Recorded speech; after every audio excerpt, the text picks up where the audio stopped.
Galloway, Here. Custis, Present. Beaumont,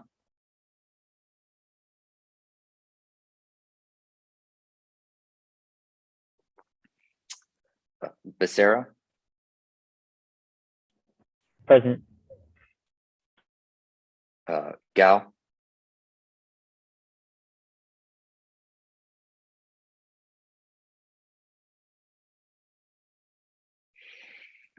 DeMarla, Here. Patel, Here. Yalaman Chile,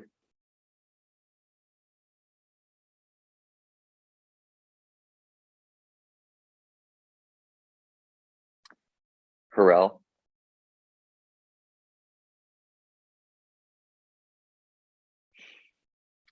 Borges, Here. Roll,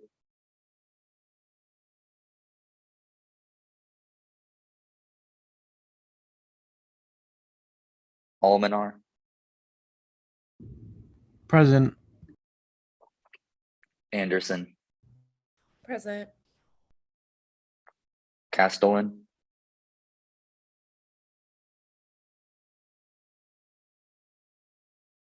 Sebula, Here. Hall, Here. Holmes,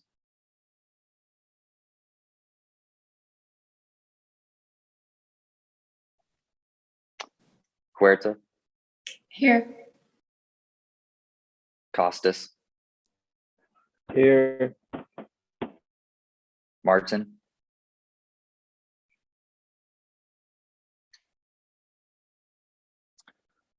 Salerno,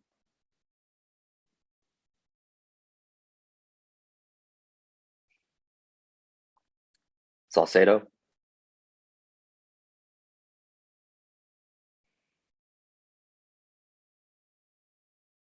Tache,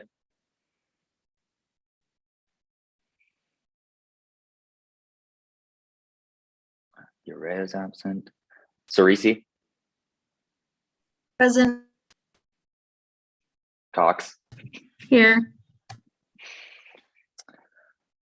28 out of 49, quorum is verified. All right, thank you, Vice Chair McClellan.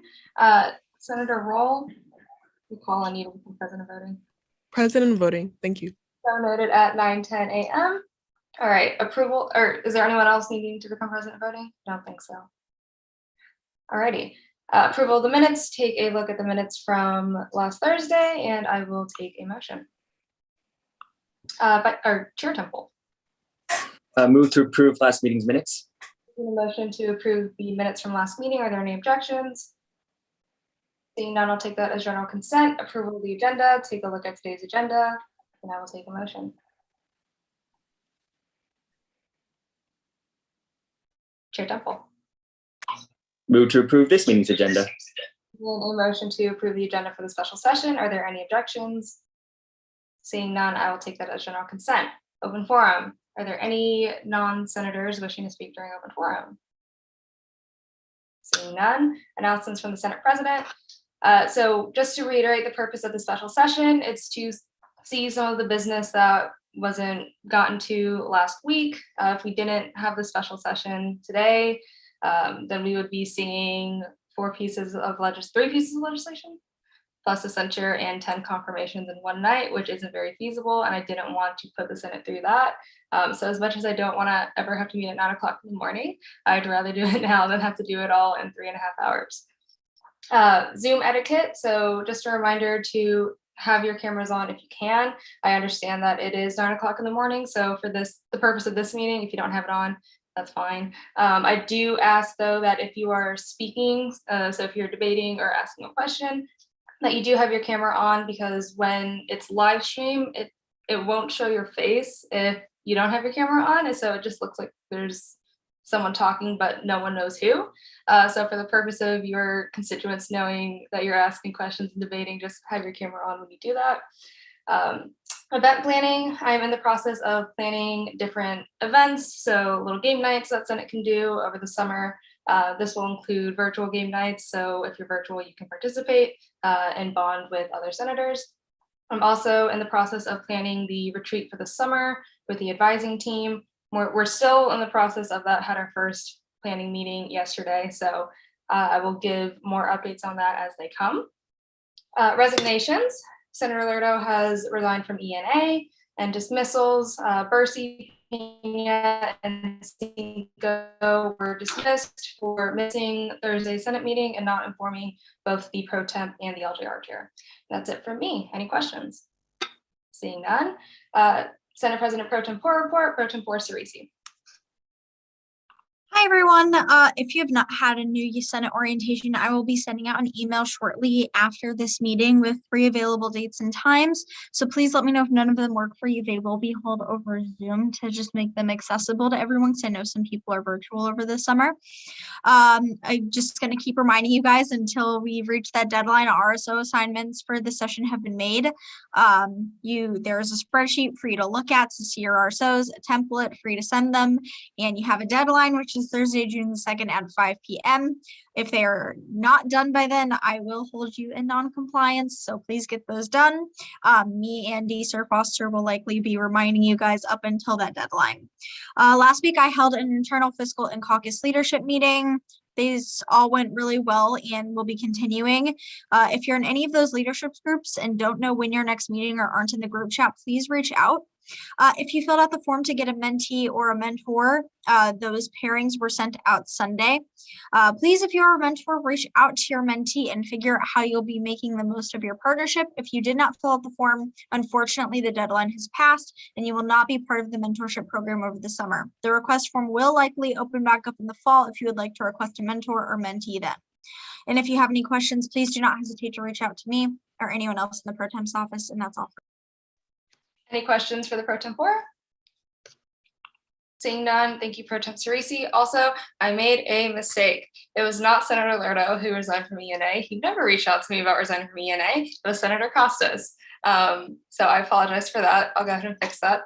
I'm aware that last week I resigned Yalamanchili from CRT and he was never on CRT. So bear with me, everyone. All right. Unfinished business, bills, Internal Bill 5402, updates to Title III, enacting procedures for committee and caucus chairs to vacate chair positions in cases of no confidence.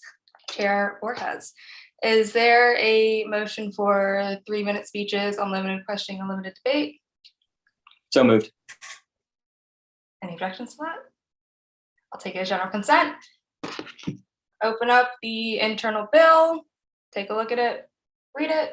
Chair Borges, you have 3 minutes. Whenever you're ready. Awesome, thank you. Sorry about the camera. So we kind of already passed this. So like everything, I don't know, if you guys have questions, please ask me. Nothing has changed. When it came to like the previous amendments, I already talked a little bit with the senator who had concerns, and we're going to meet more about that and do something separate with that. So what's on the bill is what's on the bill, and I yield the rest of my time. Thank you. Senator Ferguson. Present in voting. So noted at 9:16 a.m. All right, we are now in line for questioning on Bill 5402. Anyone with a question? Anyone want to make a motion? Martinez.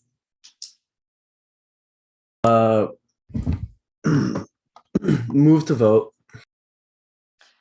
I'll take a motion for debate. Motion for debate. Move to debate. There's been a motion to go to debate. Are there any objections? Seeing none, we're there. Anyone wishing to debate? Martinez, do you want to debate? Move to vote. There's been a motion to vote. Are there any objections?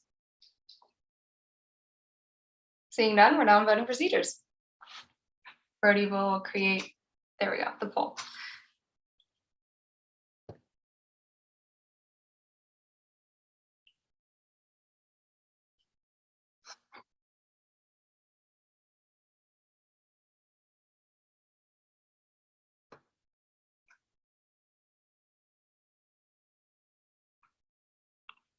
right, with a vote count of 27 to 0 to 2. Internal Bill 5402 passes favorably on third reading. Did y'all see those results or no? Yes, okay, I just want to make sure that you did. All right, resolutions, Resolution 5401, resolution advocating for the University of Central Florida to create an unarmed community response team. Senator Moll, you have 3 minutes whenever you are ready.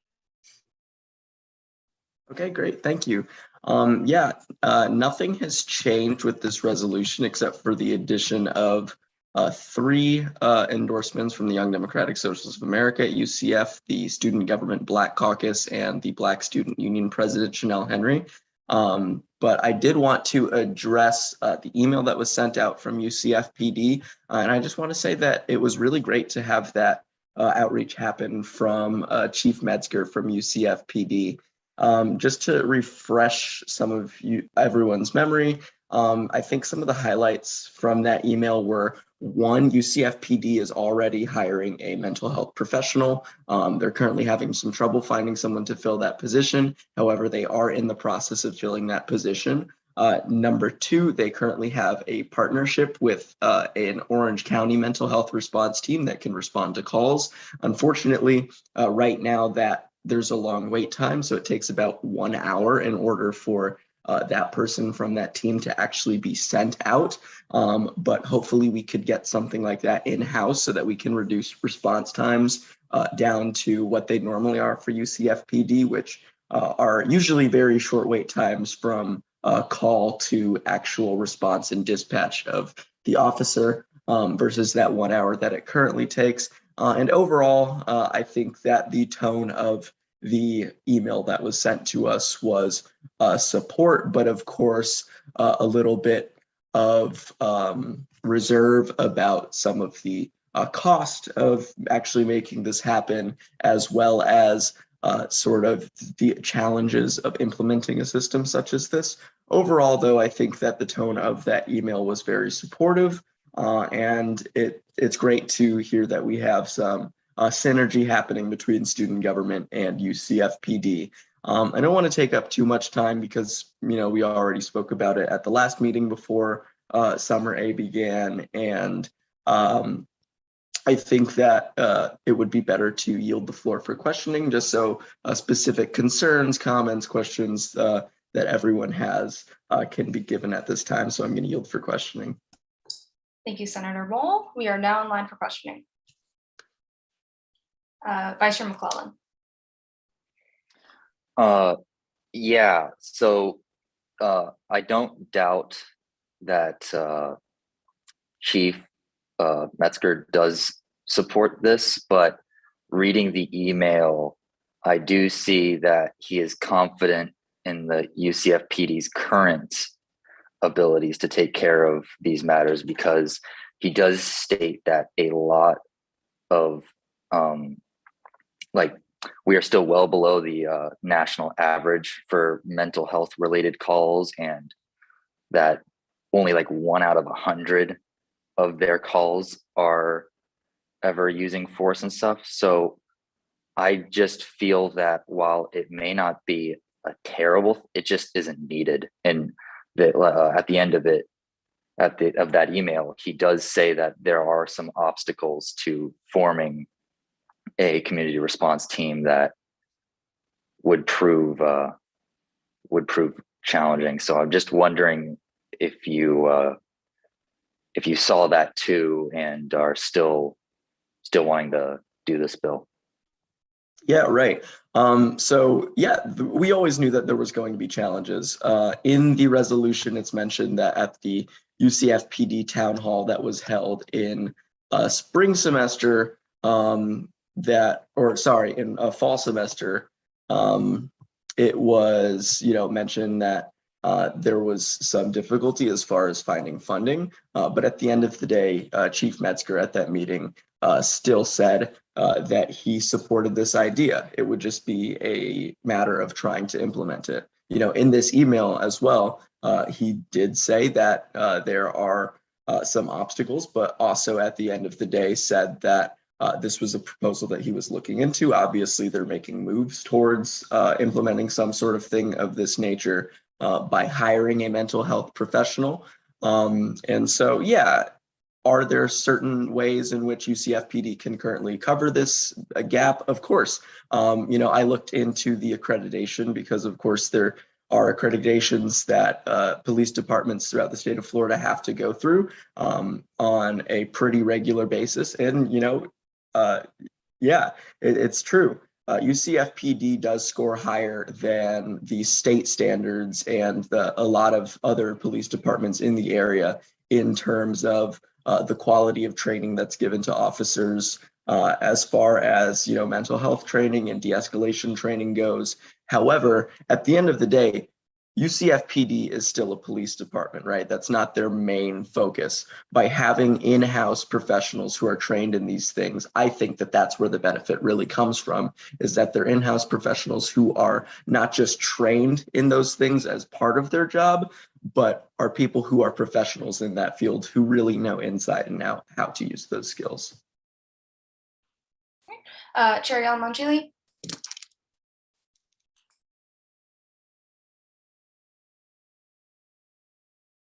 Beyond, so you can get present and voting. Yes, I'm present and voting. All right, so Pardon my tardiness. You're good. So noted at 9:24 a.m. Chair Sabula. I can ask a question right now, right? Sorry. Yes. Okay, so Senator Mole, so if nothing so far has happened at UCF, why are you wanting to implement this? Yeah, I think that someone else at the last meeting brought it up that this is more of a proactive measure than a reactive measure. The point of this bill isn't to address something that happened. It's not because we had a George Floyd or a Philando Castile type incident happen on campus. It is first and foremost to prevent something like that from happening in the future, but also in general, just to create a more comforting environment for students on campus to resolve those issues as they come up. As was talked about at last meeting, if someone is having an overdose, this is a team that could be sent to that sort of call. If someone is having a mental health crisis, this is a team that would be able to be sent to that sort of call. So it's not reacting to any sort of thing. It is acting proactively to create this team that can be there in cases of emergencies like that to address those issues instead of a police officer, because it's my belief, and it's the belief of many others, that mental health professionals might be better able to take care of some of those calls. Vice Chair Martinez. Move to debate. There's been a motion to go to debate. Are there any objections? Seeing none, we're now in debate. Vice Chair Martinez and then Chair Sabula. Yeah, I just wanted to say I voted for this resolution last time, and I want to speak for it again. Because at the end of the day, I really like that this resolution isn't written in blood, as most resolutions of this type are. And I actually am very glad that we're actually trying to do something about issues and situations like these that may come up in the future, especially considering this is a college campus. Mental health is a huge problem in our community. And I really commend Senator Mole for working really hard on researching this bill and even contacting Chief Metzger and getting his, let's just say, vague support. I'll admit it's a little shaky, but I'd say vague support for the idea. And I just appreciate all the effort that has been taken to pass this bill. So again, the fact that it's not written in blood, very good. Yeah, I like that. All right, it's going to go Sabula, McClellan, Ferguson, Cox. Hi, I'm going to keep this brief because I share pretty much the same sentiments as Senator Martinez, but I think it's really great that this is a proactive measure. And obviously I agree with it. I was one of the first people to endorse it, so I will be voting in favor of this. Vice Chair McClellan, you have the floor. I have to disagree with my colleagues. I am not convinced that this is needed right now because our police department is doing so well and we don't have a high number of cases where, or if any, where our police department has not been able to successfully handle these situations to my knowledge. And then with recent history, I think that mental health concerns and like trying to solve this would be better done through legislation, trying to get things done with CAPS and our institutions that we already have dedicated for mental health. I think that would be a better approach. I know that there's long lines and waits for people to get help from them. So maybe we could do something over there instead of trying to expand the police with a team that is going to have unnecessarily taken obstacles if we go forward with this and endangers people in that. I'm still concerned because these are mental health professionals. I suppose if they went through some self-defense class or something, I'd be a little bit more, have a lighter conscience, but I don't know. I still don't see the reason to support this specific community response team at our college, so I will be voting against it. Before we continue debate, Chair Salerno, I'll call on you since no one who's watching this can see the chat. So Chair Salerno.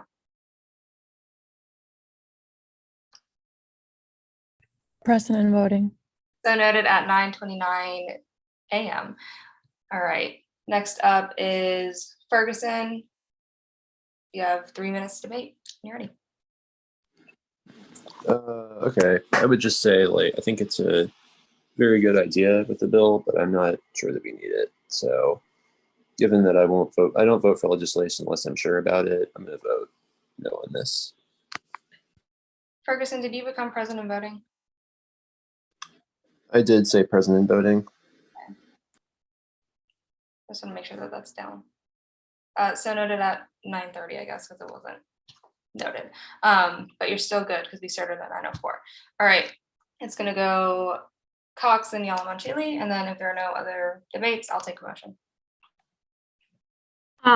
Okay, I think if students knew that they would have access to emergency mental health services instead of only reaching police officers when they call 911, they would be more likely to call emergency services. While we have less mental health calls than the national average, there are still many people who are afraid of calling the police in an emergency, especially and understandably people of color. Personally, in the past, I have been afraid to call 911 in an emergency of this variety because I did not trust the police to deal with the situation. I know other students feel the same, so this measure is necessary. This would also free police officers up to deal with other situations instead of nonviolent emergencies. So I will be voting yes. All right, Chair Yalamanchili.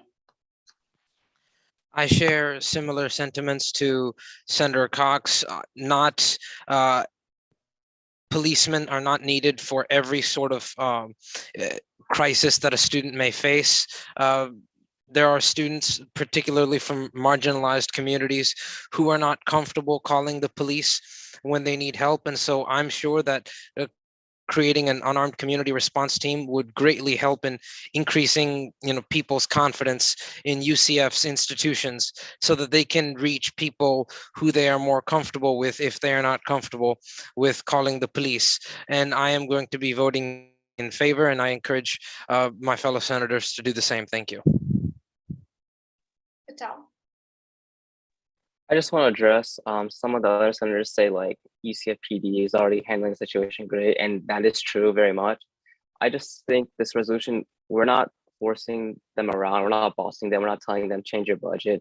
It's just like an acknowledgement of our support. So I feel like at the bare minimum, there could be no harm in passing this. We're just saying, hey, we support this. We're not forcing you to do anything, but you have our back, or we have your back if you choose to go about this. So I'll be voting yes. Senator Moore, you may retain. Yeah, actually, I was going to move to see my amendment on the doc. All right, there's been a motion to see Senator Moll's amendment on the dock. Any objections? Seeing none, we're now seeing it. Okay, yeah, I put that amendment in there just because there's some inconsistency with the data. That data is accurate based on the Clary Act reports that UCFPD put out, but it's not very clear what percent of those calls were actually set out by UCFPD, what was third-party police departments, and unfortunately, I wasn't able to get the correct statistics that specifically pertain to UCFPD, excluding third-party police entities that also took calls on UCF property, which are also counted in the Clary Act data. So just given that, I just think it's better to take that out, just so that we can make sure that all of the information in here is 100% accurate. Any debate on the amendment? If not, Senator Moll. Oh, Pro Tem Cerisi, debate. All right, Senator Moll. So since there was no debate, can I move to vote? On the amendment, yes. Yeah, move to vote on the amendment. All right, there's been a motion to vote on the amendment. Are there any objections? Seeing none, we're now in voting procedures on the amendment.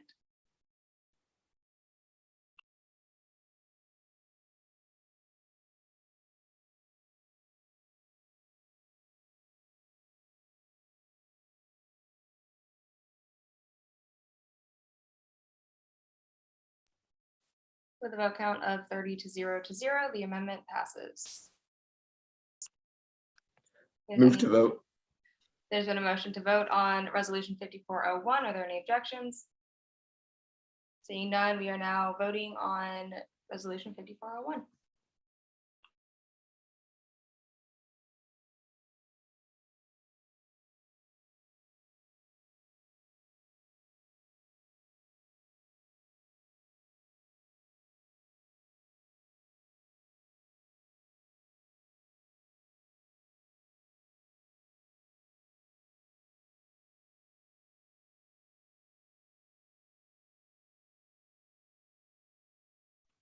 All right, something's not right, Brody. It says 31 people have voted out of 32. I haven't voted and you haven't voted. Yeah, it doesn't count us because we're not counted in the 32. There's 34 participants, 32 can vote. Perfect. Just wanted to make sure. With a vote count of 26 to 3 to 2, resolution 5401 passes favorably on third reading. All right, resolution 5402, resolution advocating for UCF to encourage UCF partnered off-campus housing establishments to implement recycling programs. Senator Costas, you have 3 minutes whenever you're ready. All right, hi everybody. This bill has been a lot, but it's finally here, and we've already spoken on it before. It's pretty simple. We're trying to get all the complexes that work with UCF and their shuttle services that don't recycle right now to start recycling. Them simple programs that can be implemented via Orange County Environmental Protection Division and the Solid Waste Division. So if this bill passes, we will be, I, myself, and some other senators hopefully will be going to some of the complexes and letting them know about the penalties that they may face if they don't recycle. And we're going to show these bills and be like, this is what the UCF student body wants, because as you see, there are a lot of constituents and spawns in the bill, from the Republicans to the Democrats, that want to see this done. So I will yield to any questions, but yeah, I've spoken on this before, so I don't want to take up any more time. So thank you. We're now in line for questioning. Anyone with questions? Senator Moll? If I may move to go to debate. There's been a motion to go to debate. Are there any objections? Seeing none, we're now in debate. I'm going to do Senator Moll, Chair Sabula, and then Ferguson. Yeah, great. First of all, thank you, Senator Costas, for introducing this legislation. I think it's great. I know when my mom was living in off-campus housing, I was always disappointed that there was never a recycling area at her apartment complex. And so I think that this really speaks to something that I know is a problem and that others know is an issue in the UCF area. I just wanted to say that I really like this resolution because it's something that is already law that is not currently actually being enforced. And I think that it's great that we're introducing this resolution so that we can use it as a tool for activism to make sure that it is actually enforced. I think that that's a perfect use of an external resolution. And so I will be voting in favor. And once again, thank you for introducing this. Chair Sabula? Okay, so obviously I will be voting in favor since I endorse this bill. I think it's really great to promote recycling. I think, sustainability is just great. And as Senator Moll brought up, this is already something in law. Personally, I have seen how this, apartments not having recycling has affected their residents. One of my friends who lives in a UCF partnered apartment actually came to my dorm to drop off her recycling, which students should not have to do this because already by law, these complexes are supposed to provide them with these resources. So I will be voting in favor. Ferguson? Thank you very much for being here today, Senator Costas. I do really like a lot of parts of the resolution. However, I support recycling in general, but I will be voting against this because I don't think it's our job to report the apartment complexes for not recycling. I don't think it's our job to make them come into compliance with code, and we also haven't heard their side of the story. So given that, I just don't think, and we don't know the unintended side effect. We don't know if people's rents are going to go up by $25 a month because of recycling. So I'm going to be voting no on this. All right, I'll take Patel, Temple, Cox, and then a motion if there's no other debate. As Senator Moll stated, it's mandated by law that these apartment complexes are supposed to be recycling. And I think it's clear enough, like if they're not recycling, they're violating the law, and therefore they should be held accountable as it is the law. Plus, they are a business, so it's within their duties, like to be following procedures and regulations while also carrying out their business. So I'll be voting in favor for this. Chair Temple?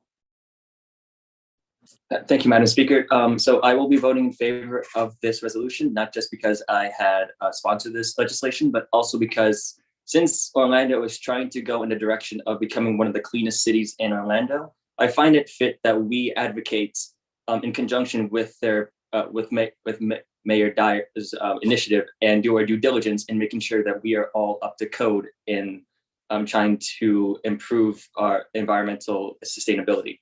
And therefore, I will be voting in favor of this legislation. Right. Chair Cox, you may retain. So I am very much in favor of recycling. The biggest major in my college is environmental studies, so I know the students I represent feel the same. Climate change is constantly ranked in the top 3 issues students are concerned about. But besides politics, I think it's pretty reasonable that organizations affiliated with UCF should be expected to follow the law. And passing this would serve as a way of showing that we do not approve of the apartments we're affiliated with breaking the law. I cannot think of a reason why we wouldn't pass this. Motion to vote. There's been a motion to vote on resolution 5402. Are there any objections? Seeing none, we're now on voting procedures.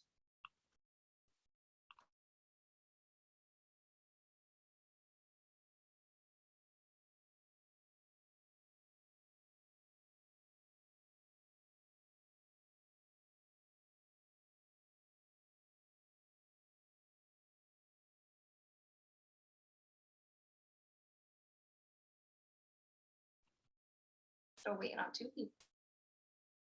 I'll give y'all 10 seconds to vote.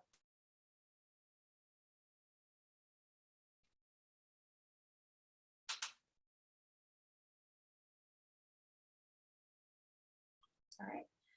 With a vote count of 29 to 1 to 0, resolution 5402 passes favorably on 3rd reading. Confirmations, the confirmation documents are in the drive. For the position of external legislative assistant, we have Senator Galloway. Senator Galloway, you will have 3 minutes whenever you are ready. Thank you, Speaker Custis. Good evening, y'all. For those of you I've not yet met, my name is Rebecca Galloway, and I look forward to having the pleasure of meeting every one of you. I currently represent the College Graduate Studies, and I'm currently pursuing a master's degree in kinesiology. Some background on me is I'm a big sports fan and only just casually obsessed with baseball. I have been in student government since the year of 2018, and this is my 4th session serving as a UCF student senator. Some may argue that I've been here for a little too long, but representing students and advocating for their concerns is something I cannot stay away from. The first set of my initiatives I would like to implement as ELA can be found on my checklist, but I would like to highlight 3 key proposals for the floor. First, I would like to arrange meetings that would extend beyond the deans of the individual colleges and meetings with branch heads, department chairs, advisors, social media directors, etc.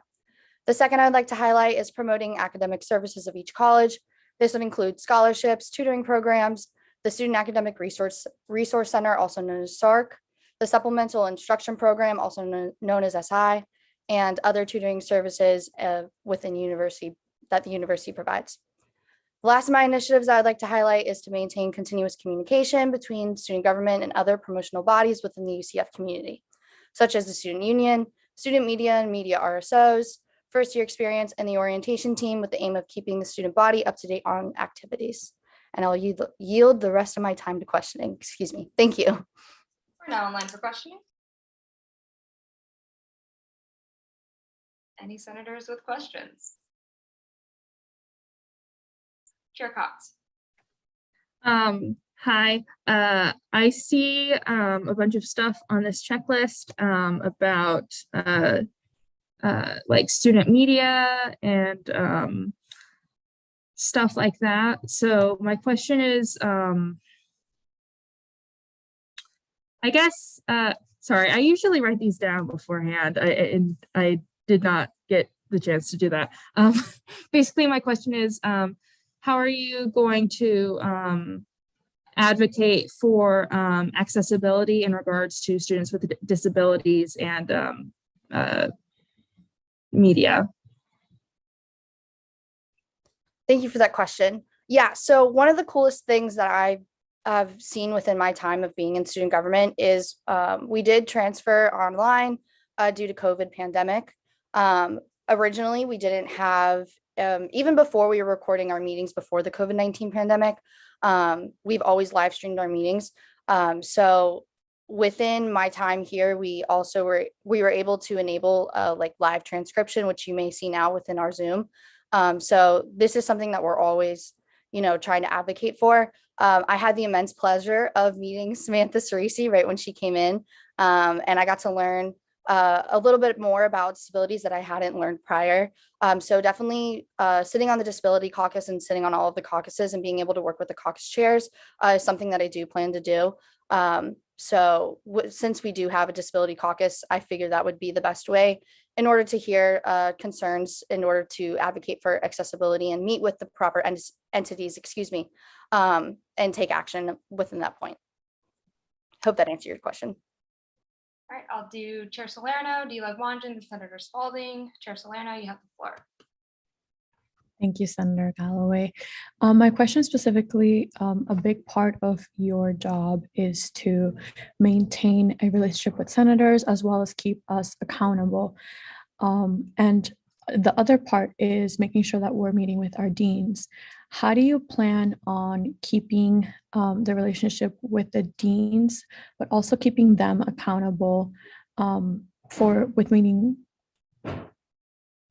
to meet with us, if that makes sense? Yeah, that makes sense. Thank you. That's a great question. Yes. So I did kind of mention this in my speech, like having constant communication with entities within UCF. I did want to extend that to the deans as well. I do think it's very important. I have sat through dean meetings where a dean was late, which we understand, they do have busy schedules. But there was one time a dean did not show one time when I was sitting on 2 seats within 2 different colleges. not officially, sorry, that might have been confusing, but I was a double major, so I would go to both willingly. But so yeah, that happened. So basically my way of being proactive about this would to be in order to maintain constant communication within the deans and their associates as well. Having proper emails and within my own time, keeping up with meetings that aren't specifically just dean meetings between us, but being able to, you know, like I said, having constant emails, you know, have a face to the name, being able to talk to them on a regular basis, maybe just like pop in their office. Those are some things that I was thinking about doing within my time as ELA. I hope that answered your question. I was just curious if you'd be willing to elaborate on your college lead idea, because I see it on your initiative sheet and it seems really interesting, but I'd love to hear more about it. Thank you. I love this question. So my first year within student government, the ELA, her name was Erica Lytle. Speaker Custis does know her. She was amazing. She was also the ENA chair. She was a great ENA chair.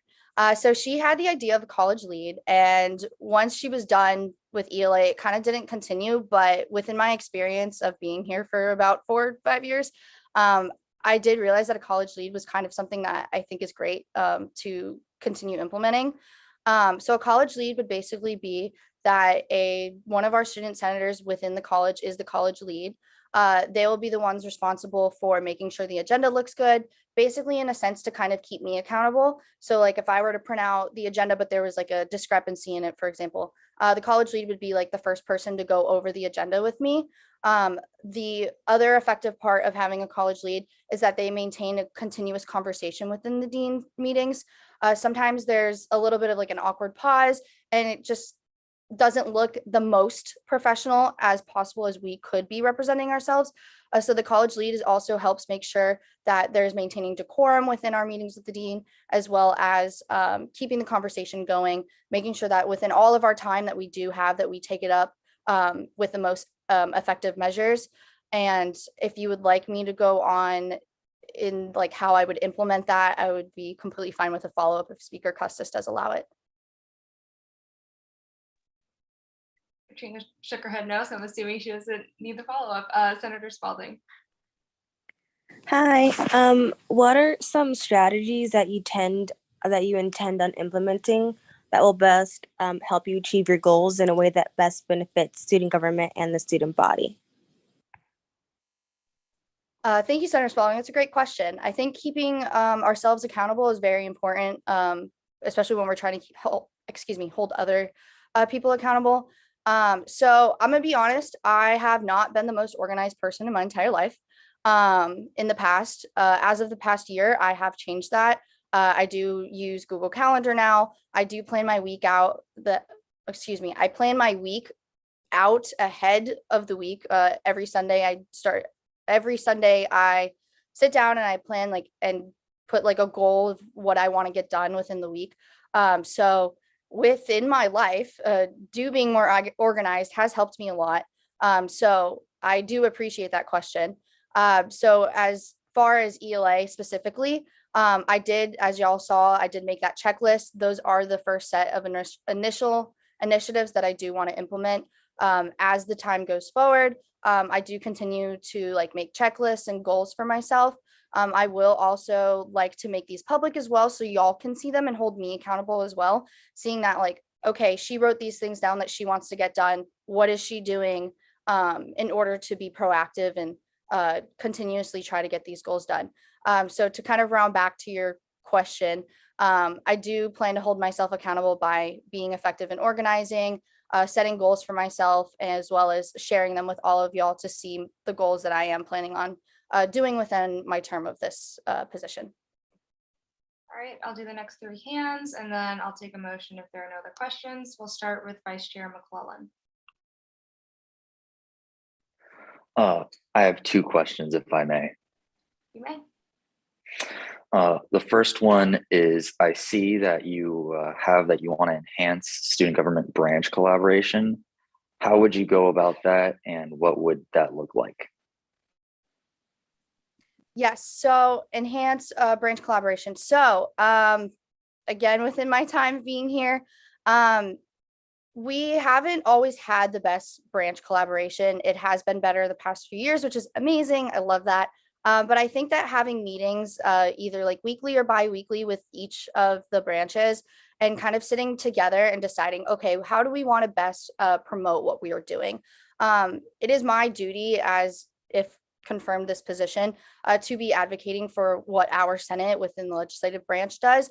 But I would like to effectively work with the other branches, judicial and election commissions when the next time that the elections come, making sure that all of us as a whole within student government are being properly promoted and advocated for.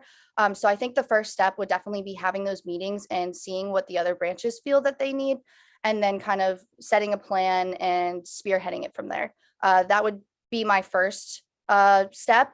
But as in throughout the year, I would like to continue these meetings and get feedback from them, as well as feedback from y'all on ways that y'all think that we could best effectively represent what we are doing and how we are best effectively representing our students. And then my second question would, my bad. My second question would be, I see that you want to meet with the O team to increase student government awareness, like for new people to the university, meeting with them. Or what would you like to see so that we get more awareness for incoming students? Yeah, so actually a lot of students don't really know what student government does. It hurts my heart dearly. Being in student government for about 4 years, I would tell people I'm in student government and they'd be like, oh, so you just like go to like, you know, just have little like fun get-togethers. And I'm like, yeah, if it was only that. Excuse me. So yeah, so a lot of students don't really know specifically what we do. So I think the first way of getting students to understand what student government does is being at the orientation meetings. So the way that I vision it is being able to be at some of the OT meetings. There's within like orientation, they might have changed it. My orientation was in 2016. So it might be a little different now, but when I was going through orientation in 2016, they had a point in time where they had like Greek life come out, and they were introduced to Greek life and different organizations that they could get involved in within Greek life.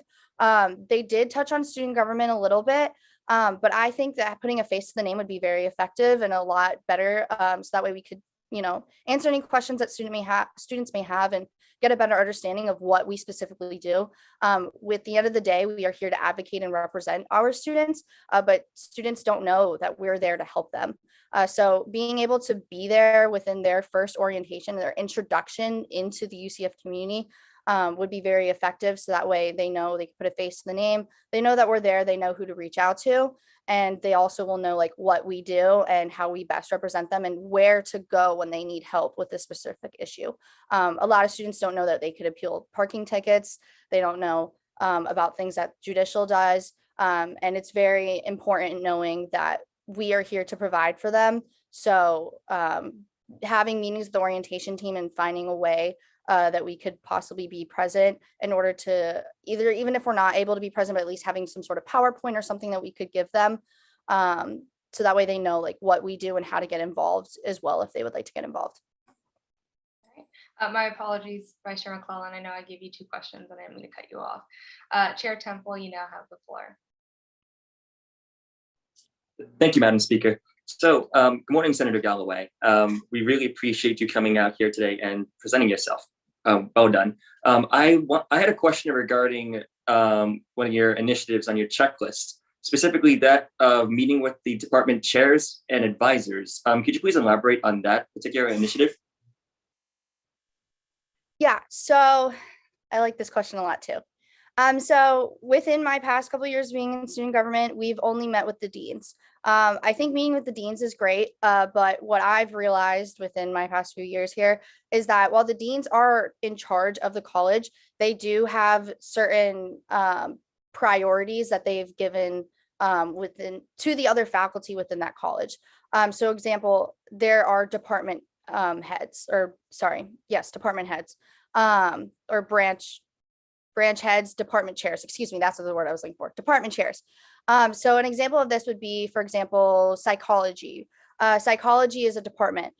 So if a student comes to a concern with the dean and wants something specifically changed within the psychology department, the dean would then have to basically send an email, have their assistant meet with the department chair in order to see change within that specific initiative that the student may have.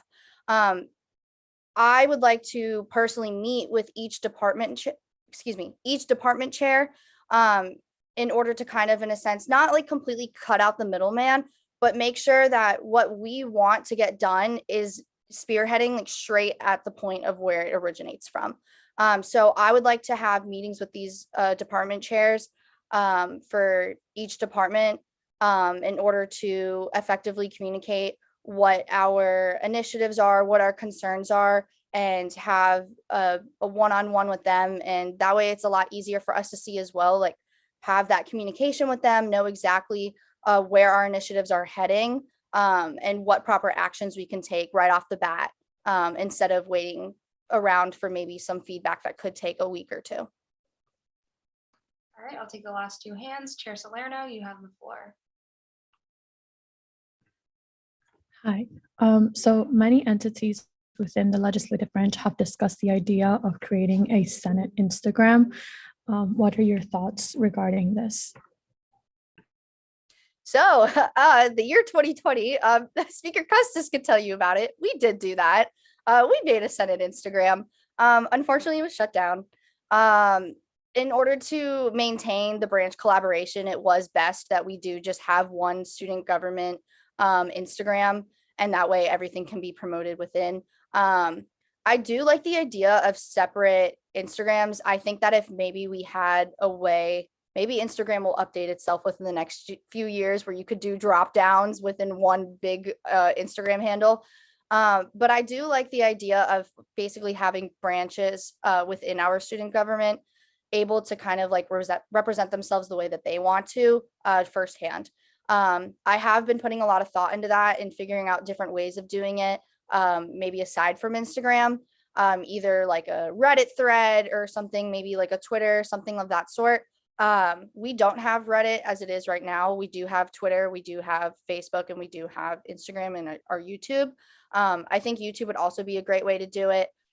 Being able to see like the different branches and having videos of like what each branch does and which each of our representatives do within each branch. So we have, to answer back to your question, we have tried that before, but in order to maintain branch collaboration, we were told to keep it within the one Instagram, but I would like to find other ways in order for us to firsthand be able to represent like what we are doing on a weekly basis.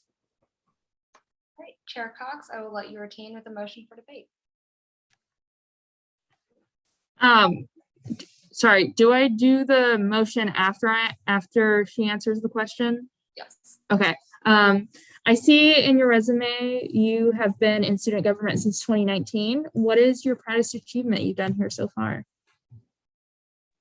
Thank you for the question. So I've actually been in student government since 2018. I was first on SGLC. So all of y'all SGLCers, SGLC is a great program. The ILA is very important as well. So, you know, getting that first experience without being completely thrown into it is very effective. And I did love my time with them being SGLC. But I was, yes, in Senate in 2019. My best achievement, oh gosh, that really put me on the spot there. I would definitely say,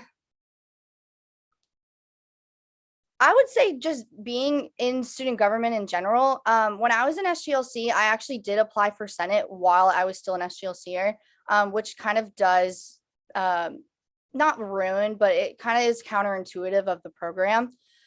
So when I didn't I actually applied for the College of Community Innovation and Education at the time, because like I said, I was a double major in my undergrad, and I didn't get it. And I was very, very, very upset about it.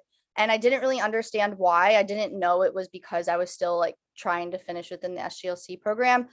So I kind of was like, oh, well, I guess this is it. Like, I guess my time's done within student government. Until I ran into Erica Lytle, who I said was the first ELA during my time here.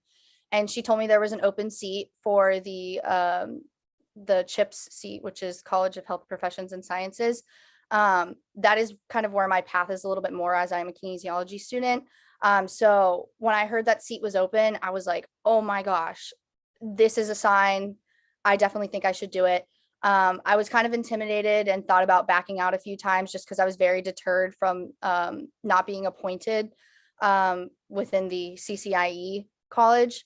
But I did it, and I got a unanimous vote count, getting sworn in, or getting confirmed in, excuse me. And so I've been here ever since. So I definitely say that my biggest achievement was going out of my comfort zone and trying again, even though I failed. It's very hard for us to kind of get back up on our feet when we hear some disappointing news. So I will always implore everyone till the day I die is that success is failing multiple times.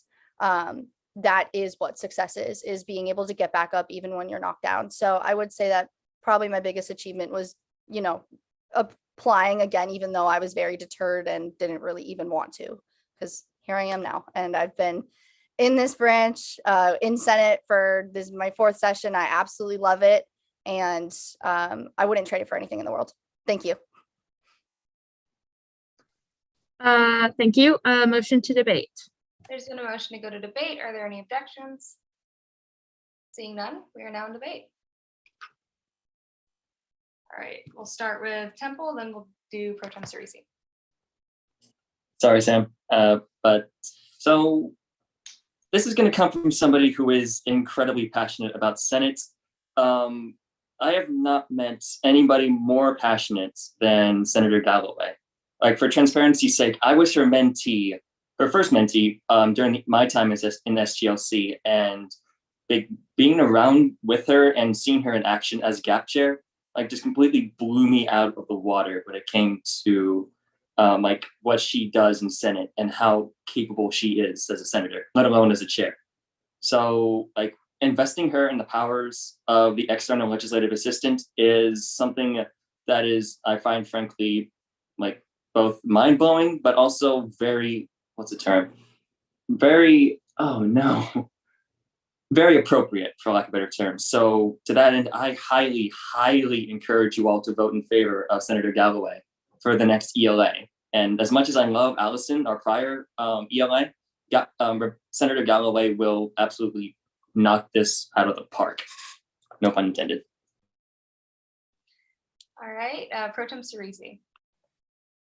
All right, so I typically tend not to debate, but I really did want to debate highly in favor of Senator Galloway for the position of ELA. I'm going to kind of go based off of like last session's experience in constructing my debate for this. So when I first got confirmed into the position early in 53rd session, I had this really big old grand idea to create a caucus, and I didn't know how to do that.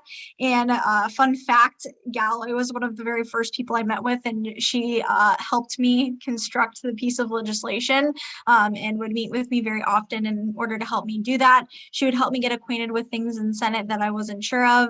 And I witnessed her and GAP going through some very difficult times. And I respected the fact that she never stopped trying. And I respect that a lot about people. And I think that that's important for being in a position of leadership. And I think that she is going to do very well in this position. And I'm excited to see her in it. So I encourage all of you to vote in favor of her, as I will be doing the same. All right, I'll do the last 3 and then I'll do a motion. So Salerno, Hall, then Costas. So I will be voting for the appointment of Senator Galloway to be ELA. So a couple of reasons are, so she appreciates her time in student government, is incredibly knowledgeable, not only on Senate, but UCF resources and departments, which I personally appreciate. The college head idea is incredible. And one thing that I really appreciated is that she admitted that it was established previously by somebody else instead of taking credit for the idea.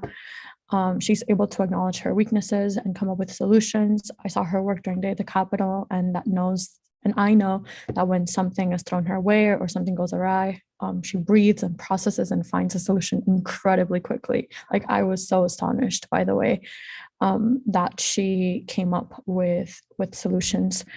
And just the way that she processes things is incredibly incredible. So I'll be voting in favor of Senator Galloway. Cheryl? Yeah, so sorry I can't have my camera on right now, but yeah, I'll also be speaking very favorably of Senator Galloway. I've worked with her a lot, particularly last year when it came to day at the Capitol as someone who was not a senator. Definitely a bit of a stinker at times, I will say from myself, but at the end of the day, Senator Galloway really does care, and I think that that's something that should really be valued. She's had a lot of experience within student government, and I think a lot of us have a lot of experience, if you do know Senator Galloway, with her helping or her assisting in any way that she can. Even as GAP chair right now, she's been very helpful with trying to, get my bearings about what GAP does and how we go about, future things like talking to the government affairs coordinator and whatnot. And so I think that she's more than qualified for the position of ELA, and I'm really excited to see what she can do with it. Senator Costas, you may retain. Thank you. Sorry if I sound like I'm talking through a tunnel. My Wi-Fi isn't the best, but I wanted to encourage a vote in favor of Senator Galloway being appointed ELA. When I first joined Senate and joined the GAP committee, I was a little nervous with all the nuances and ins and outs of student government, but Senator Galloway really helped me out with everything I needed and showed me the ropes and really showed me that student government can be an amazing outlet to implement great change. And I think as ELA, she will continue to help a lot of people be accustomed to student government while making student government a better functioning body that represents the students in the best way possible. And with that, move to vote. There's been a motion to vote on the confirmation of Rebecca Galloway as the ELA. Are there any objections? Seeing none, we're now in voting procedures.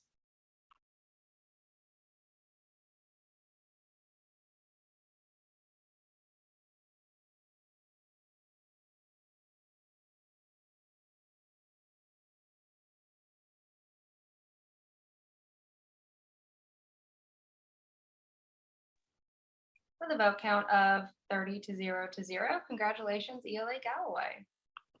Next up, we have Senator Huerta for the position of Internal Legislative Assistant. Senator Huerta, you will have 3 minutes whenever you're ready.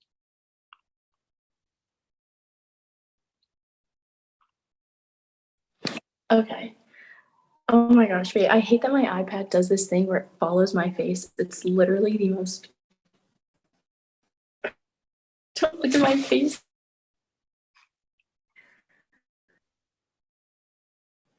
Guys. Okay, oh wait, turn off. Oh, lovely. Okay, nobody wanted to see that close up of my face. Is that good? Okay. All right, so, all right, good morning, everybody. I'm actually tuning in live from Costa Rica. My dad lives here, so I came to visit, and it is a sharp 8:10 in the morning, so I've been up with you all pretty early. But as many of you know, breaking up. Can you guys hear me? Yes. Yes. Yeah. Okay, sorry. Someone said that. But yeah, I've been up in front of you guys a couple of times now, and here I am again. She's relentless. She doesn't give up. I don't know. Is the Wi-Fi work? Like, can you guys hear me? I keep getting everybody saying that you can't hear me. Yes. I can hear you. Okay. Okay. Well, yeah, so I've been up in front of you guys before. Last time I went for the position of the ILA, and I was happy enough to get it. And here I am in front of you all again. for my confirmation of the internal legislative assistant. My goal sheet remains the same as last time. And, if you know me, that you know that this program speech written up last time, and it was pretty sappy, but I'm really excited to be up here in front of you all. And I'm sure that if there's any questions in my goal sheet, you all will ask. But this year for advertising of the last year we got 2 applicants and we had to cut. Feel like we're fully COVID year, we can increase the amount of applications that we get, and we'll have a chance of getting these really hardworking SGLCers is something super exciting for me. And then another thing is with the member that was super choppy for just like back in not as organized as I would want it to be, or I wanted it to be this year. Obviously, since last year allowed me to, learn what I did wrong so I could do it better this year. Really take the time to organize that mentorship program and make sure that it's manageable and feasible and everyone's happy on both ends. But those are my 2 main initiatives that I spoke with Speaker Custis, and going forward, I'm going to be focusing a lot on that too. But obviously, if there's any questions, I'm happy to take them. So I yield the rest of my time. All right. Yeah, like 2 seconds left, so that's perfect. We're now in line for questioning. Any questions for Senator Huerta? Chair Yalamanchili. I believe you were ILA in the past session as well, and you had the responsibilities of running SGLC. What have you learned from that experience, and what would you do to make it better for this session?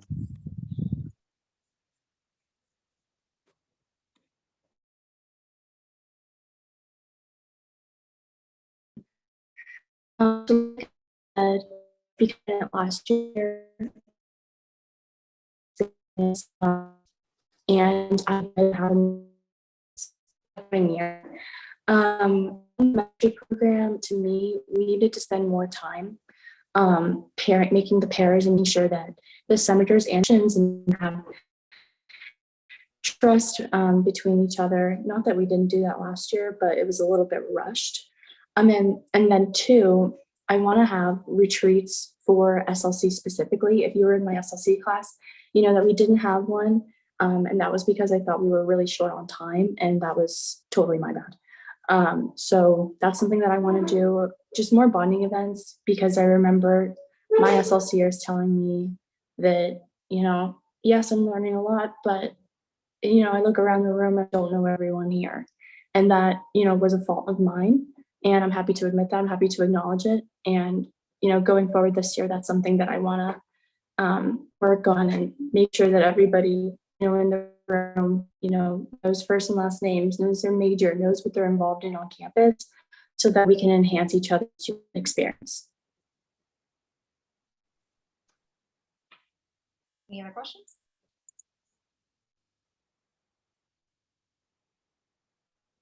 I'll take a motion if there are no questions.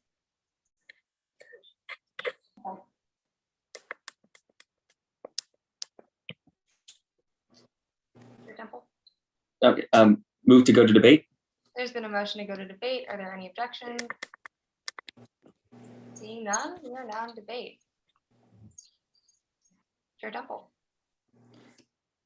So I said this once in her first confirmation in this session, and I'll say it again. I've seen Ayala Huerta, a former senator, but in action, and trust me, she has did a phenomenal job as Ayala in the 53rd session. As I stated, I was a part of the SGLC program last year, and despite the fact that yes, there were plenty of things that went wrong from SGLC, that was just more so a matter of the fact that we were just transitioning back into in-person classes and thus in-person student government. And I saw that Ayala Huerta and the other coordinators for judicial and exec respectively did their best in order to give us the proper amount of experience in order to become student government agents, or at least see what student government is. And I believe that now that we are fully back in person and we have been able to be able to fully understand what's going on now, she will do infinitely better in her role as ILA. And I would highly encourage you all to vote for her as to become the ILA once more. Senator Potier.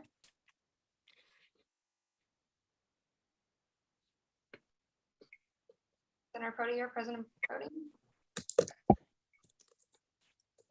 All right, we'll move on. Senator Yalamanchili and then Senator Spalding. May I retain? You may not. I'll call. All right. I would highly encourage my fellow senators to vote in favor of former ILA Huerta. I was in her SGLC program.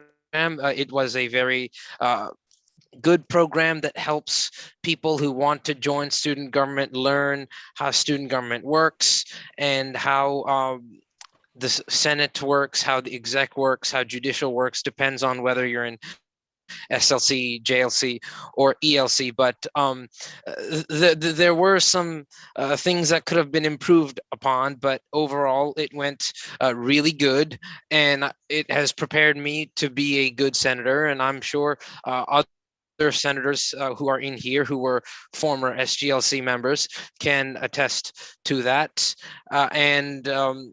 She has done her job very competently last time. There's no reason to believe that she wouldn't this time, and I'm pretty sure it's clear cut. I encourage every senator to vote for Ayala Huerta. Thank you.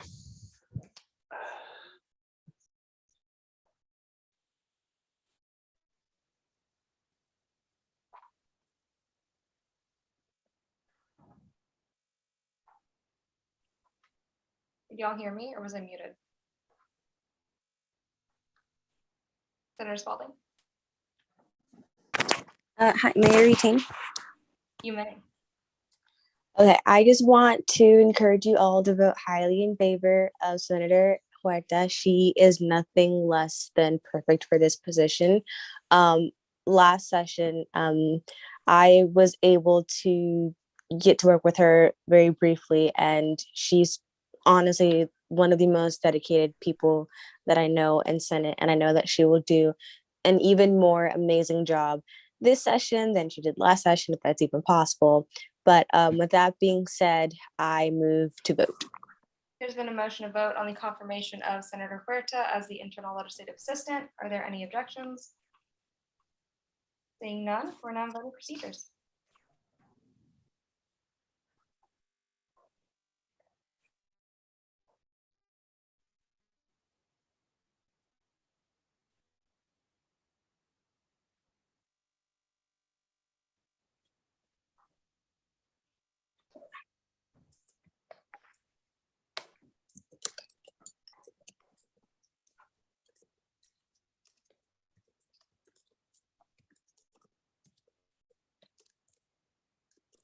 The vote count of 26-0-1. Congratulations, Ayala Huerta.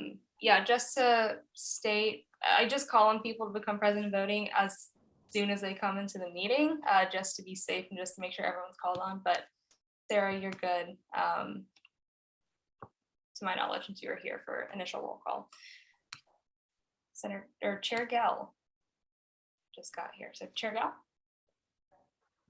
Oh, I'm sorry, present and voting. So noted at 10:21 a.m.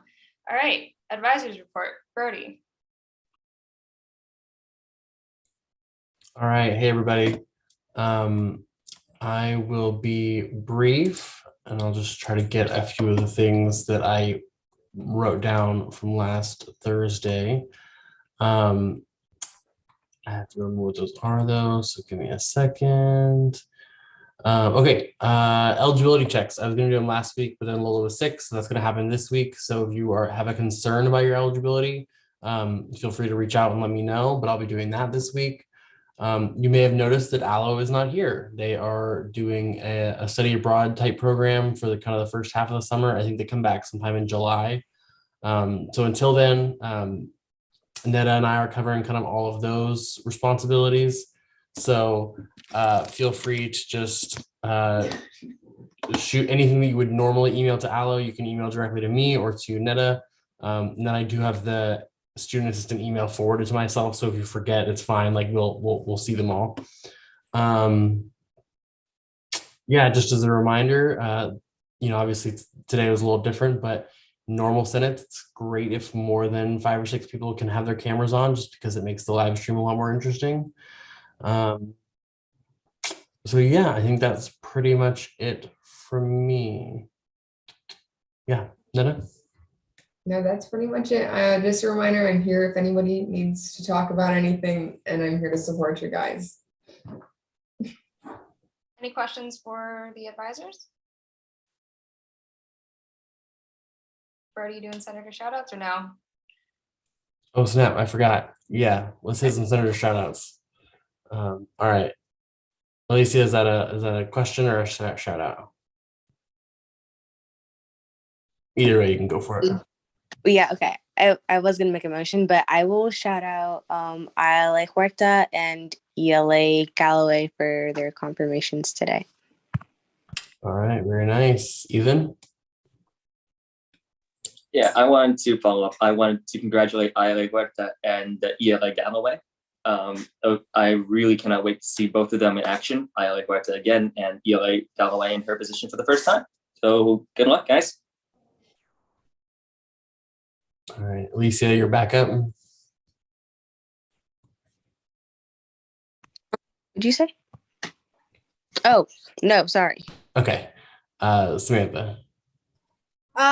Also, quick shout out to ELA and ILA. I'm excited to see y'all in this position. Shout out to Chair Hall for helping me keep decorum in last week's Senate meeting during my first time as Senate President. So thanks for helping me keep that on track, because I was definitely very nervous. So thank you for your. All right, Ethan. Yeah, that kind of reminded me too. Shout out to Pro Tem Cerisi for doing a good job in replacing Speaker Custis last Thursday. Did a great job. I have a shout out, Brody, but I can't raise my hand. So. Yeah, you're good. Okay, perfect. A few, not a lot, but I did want to shout out ILA Huerta and Eli Galloway. I also want to shout out everyone who applied for the positions, because I know it's not necessarily an easy process. And I do want to shout out Pro Tem Cerisi as well. Being speaker is actually rather difficult, more than some might realize. Not only was it the first hybrid meeting, and she not only had to deal with going through the agenda, something you also might not realize is that every time someone speaks, I have to sit here and time everybody to ensure that you don't go over your debating time. So that's why sometimes it takes me a while to call on everyone, because I'm writing down everything. And I just want to shout out Sam for doing a great job on Thursday. I know it was probably the worst meeting to have to assume the role of speaker, but I applaud you for doing a good job. Definitely. All right, any other shout outs? All right. All right. I'll take a motion. Senator Spalding. Move to adjourn pending final roll call. There's been a motion to adjourn pending final roll call. Are there any objections? Seeing none, we're now on final roll call.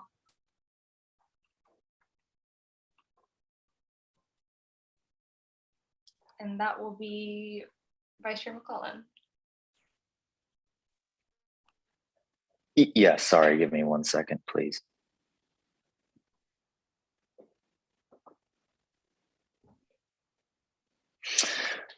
Alrighty. Mole. Here. Poltier. Sorry if I mispronounced. Here. Kira. Here. Gomez.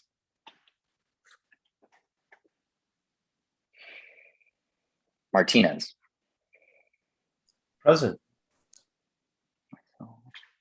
Millington. Present. Richard, Present. Temple, Present. Caldwell,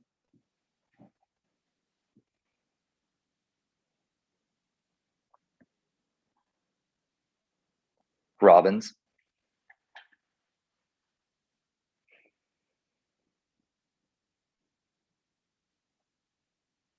Spalding, Present. Van Kirk,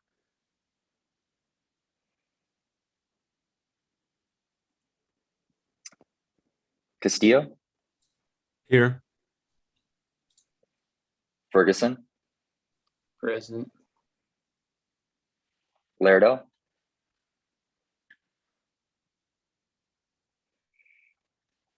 Maury, Here. Wynn,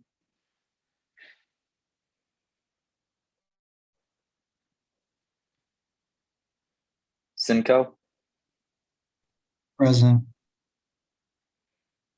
Wanjin, Present. Ververt, Here. Domino, Here. Foster,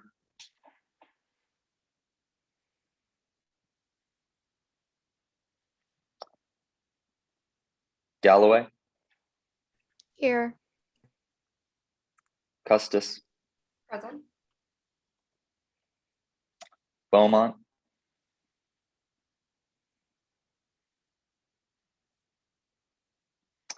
Becerra, Present. Gal, Present. DeMarla,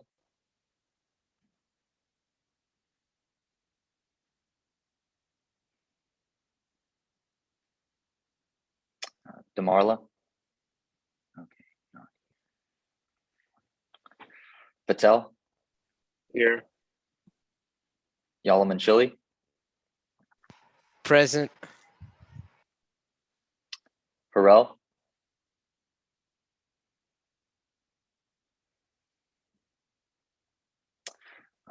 Borges, Here. Roll, Present. Almanar, Present. Anderson, Present. Castellan, Present. Sebula, Present. Hall, Present. Holmes,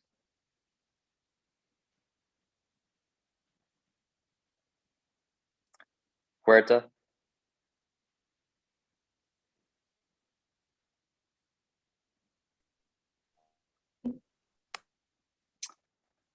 Costas, Here.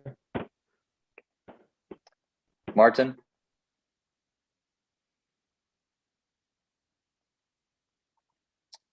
Salerno, Present. Salcedo,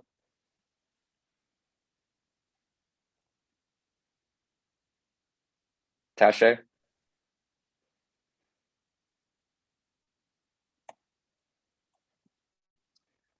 Urea is absent.